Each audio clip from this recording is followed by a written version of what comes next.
Entonces, en ese sentido, pues ustedes dictaminan o definen quiénes son sus clientes, los van a caracterizar. Recordemos que las características son quiénes son, dónde están ubicados, cuáles son sus preferencias. Y cuando hablamos de la descripción, es decir, de esas características, cuáles son sus necesidades y cuáles son sus deseos. Entonces, hablar propiamente de qué es lo que quieren y qué es lo que les hace falta precisamente dentro de la descripción. Esa es la clave. En la descripción hay que hablar qué es lo que quieren, que hace alusión a la necesidad y cuáles son sus anhelos, que eso es básicamente los deseos, qué desean precisamente sus posibles clientes. Muy bien, para lo otro es el tema de los beneficios para el consumidor. ¿Cuáles son esos beneficios claros? Y cuando hablamos de beneficios tenemos que volver nuevamente al tema de las características y los atributos. Hablando de características, pongamos un pequeño ejercicio. Si estamos hablando de una persona en específico, las características se dividen en físicas, químicas e intangibles.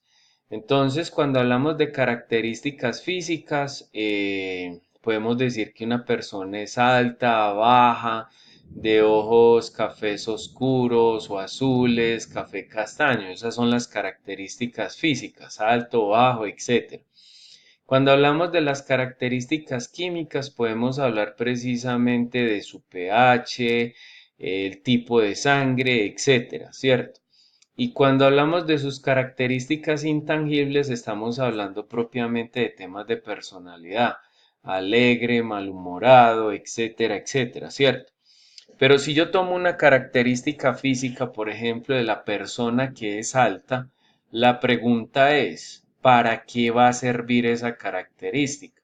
Entonces una persona que tiene una estatura más o menos alta dirá, pues mi altura me sirve para jugar baloncesto, para jugar voleibol, mi altura me sirve precisamente para alcanzar aquellas cosas que están un poco más elevadas, ¿cierto?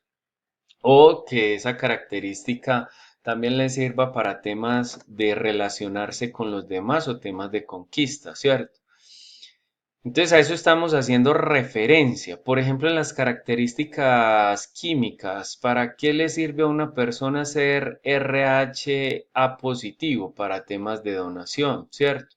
¿Para qué le sirve a una persona ser amigable o amable para poder tener una mayor cantidad de amigos o ser un poco más servicial, ¿cierto? Entonces, en ese sentido, lo mismo pasa con los productos y los servicios. En los productos y los productos tienen características físicas, químicas e intangibles. Entonces, ¿para qué van a servir esas características? El simple hecho del para qué van a servir son los beneficios que se le dan al consumidor, ¿cierto? En el caso mío, por ejemplo, supongamos un marcador borrable, sus características es que son delgado, redondeado, es recargable, esas son sus características. Beneficio, pues hombre, menos fatiga, puedo borrar con mayor facilidad, esos son los beneficios, es portable, etcétera, etcétera. Entonces miren que estoy hablando tanto de características físicas como químicas e intangibles. Entonces esos beneficios son los que ustedes tienen que colocar acá alrededor del producto del servicio que ustedes van a ofrecer. Y en temas de diferenciación, aquí dice, nuestro producto superior o diferente, eso quiere decir que cuál es ese diferenciador frente a las demás ofertas que hay en el mercado. Es importante entender esto porque hablar de diferenciador no es hablar de valor agregado. Un valor agregado es aquello de más que se ofrece en el producto del servicio, ¿cierto? Pero el diferenciador es aquello que no tiene el producto de la competencia. Entonces ahí es donde yo tomo mis beneficios y yo digo, listo, este marcador es portátil o este marcador es borrable, listo. Pero si el marcador de la competencia también es borrable, entonces yo no puedo decir que hay un diferenciador. ¿Dónde hay un diferenciador? Por ejemplo, en caso tal de que la tinta, cuando yo lo esté, digamos, recargando y por cuestiones de accidente esa tinta me caiga en una camisa o en el pantalón o en el blue jean, me diga a mí, bueno, usted ya no tiene peligro de que esa tinta le manche el pantalón o la camisa. Entonces esa tinta no deteriorará la prenda que está usando. Entonces ahí hay un verdadero diferenciador. Entonces a eso estoy haciendo alusión. El diferenciador es aquello que realmente la competencia no tiene. Entonces, si la competencia lo tiene, se vuelve más bien no un diferenciador, sino que se vuelve una ventaja comparativa. O sea, tanto lo tiene el uno como lo tiene el otro y se comparan precisamente cuál de las dos situaciones es mejor. Pero el diferenciador es aquella que realmente no lo tiene la competencia y que es muy difícil de copiar. Entonces es importante que ustedes piensen en eso porque si no lo que van a tener es puras ventajas comparativas o diferenciaciones comparativas y en ese caso al momento de hacer el negocio realidad se vuelve un negocio de la guerra del centavo. ¿Quién lo vende mucho más económico? Entonces es mucho mejor tener un diferenciador porque ahí se marca, como dice la palabra y valga la redundancia, una diferenciación. Muy bien, esto es lo que tiene que ver precisamente con los beneficios del mercado. Entonces Antón, esta información la podemos encontrar a través de fuentes primarias, llamando a un contacto, encuestas para pequeños números de clientes en caso de que ustedes lo puedan hacer, eventos sectoriales del cliente y contactos en ferias. Como yo sé que tenemos solamente escaso tiempo para la realización de este tema, sería bueno que ustedes hagan unas pequeñas o un pequeño sondeo con personas para que ustedes puedan de alguna manera recabar esta información y poderla, entre comillas, validar. Y validar es, como les digo, contactos con algunas personas para que ustedes les pregunten si realmente lo que ustedes están pensando es realmente lo que ellos están necesitando. Esto es lo que tiene que ver. Aquí tenemos, por ejemplo, mm, unos elementos que podemos tomar como ejemplo, ¿cierto? Tenemos el mercado objetivo, aquellas personas adultas que les gusta de alguna manera correr. Aquí estamos hablando precisamente de Nike. Los beneficios es que al momento de correr tienen unos mejores tiempos, son tenis mucho más livianos.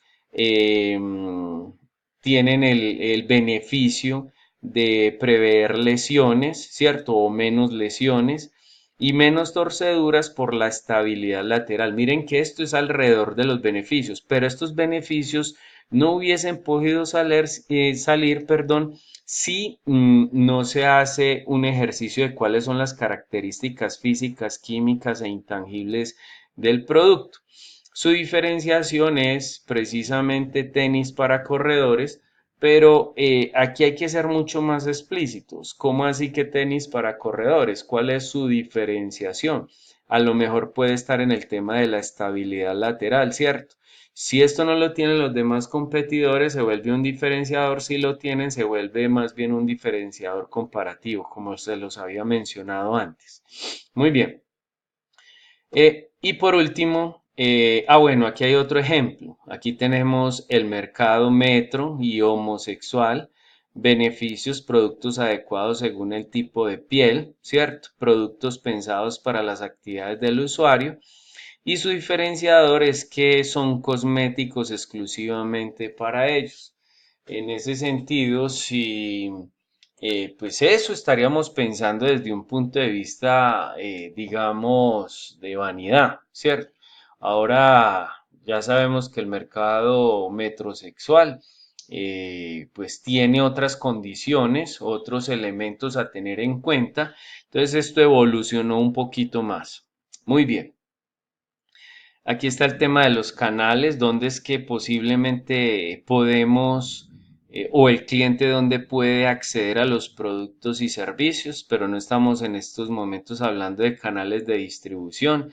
Eso lo hablaremos muchísimo más adelante, pero sí lo pueden tener en cuenta. El canal es donde puedo acceder a ese producto o a ese servicio, dependiendo de las preferencias del cliente como tal. Tenemos la ventaja competitiva sostenible, que es el último punto. En ese sentido, entonces también vamos a hablar de tres cositas. El primero, elementos propietarios.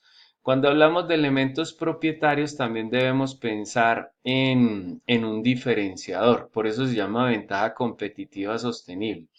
Si yo voy a patentar mi desarrollo, si yo voy a registrar mi marca realmente va a impactar el mercado.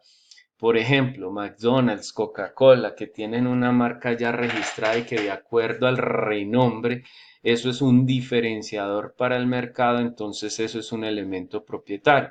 Si yo voy a patentar mi desarrollo ante Superintendencia de Industria y Comercio y precisamente la competencia no tiene un desarrollo parecido al mío y por el simple hecho de yo tenerlo patentado, entonces obtengo un diferenciador. Entonces, la información que se debe colocar aquí es qué elementos propietarios son necesarios para marcar una ventaja competitiva sostenible. Y cuando hablamos de sostenible es que genere dinero y que sea escalonado. Lo mismo pasa con la capacidad empresarial superior. Hay diferentes elementos de innovación. Está la innovación en producto y servicio, está la innovación organizacional, está la innovación en una nueva forma de vender, ¿cierto? Entonces, dependiendo del grado de innovación o la capacidad empresarial superior, que aquí hace precisamente relaciona si mi proceso productivo, si la forma de hacer las cosas, si la forma de vender las cosas es diferente al de la competencia. Entonces, si eso es así, entonces hay que hacer una descripción no muy detallada, ¿cierto? Sino una descripción del por qué esa innovación en producto y servicio, esa innovación organizacional, esa innovación en producción, esa innovación en una nueva forma de vender, genera una ventaja competitiva sostenible, porque no solamente por nuevos productos y servicios se genera dinero, sino que también por una nueva forma de producir, eso de alguna manera me ahorra costos, pero contribuye precisamente al crecimiento del desarrollo del negocio. Entonces es importante hacer una descripción de este tema. Y hablar del modelo económicamente viable significa de cuáles son las diferentes maneras de generar ingreso, cuáles son las diferentes maneras de vender un café. Yo puedo vender puedo vender el tinto o el café con leche, puedo vender el café con leche y chocolatina, con alguna harina, ¿cierto? Con algún desayuno. Son diferentes formas de generar dinero. Y ojalá que esos diferentes ingresos para generar dinero pues sean también algo innovadores, nuevos, que no se perciban en el mercado. Y estas maneras de generar dinero pues vienen de la mano precisamente de los beneficios que le voy a brindar a mis posibles clientes. Entonces aquí también hay que hacer una pequeña descripción de cómo vamos a generar ingresos, de cuál va a ser la manera, que no sea la única forma de vender el producto o el servicio tal como se desarrolló, se empacó y se entregó precisamente al mercado. Muy bien, estos son los puntos que vamos a desarrollar para esta semana. Son específicamente cuatro, pero dentro de ellos mismos hay unos subpuntos que hay que tener cuidado. Hay que enviar precisamente el documento completo. No es solamente que me envíen todo el tema de la inteligencia de mercado, sino que también me envíen el tema del entorno del mercado con las sugerencias y las realimentaciones que yo les vaya a hacer una vez esté calificado. Si tienen alguna duda, si tienen alguna inquietud relacionada con estos temas, pues ya saben, me escriben, me ubican o simplemente en asesorías personalizadas. Que estén muy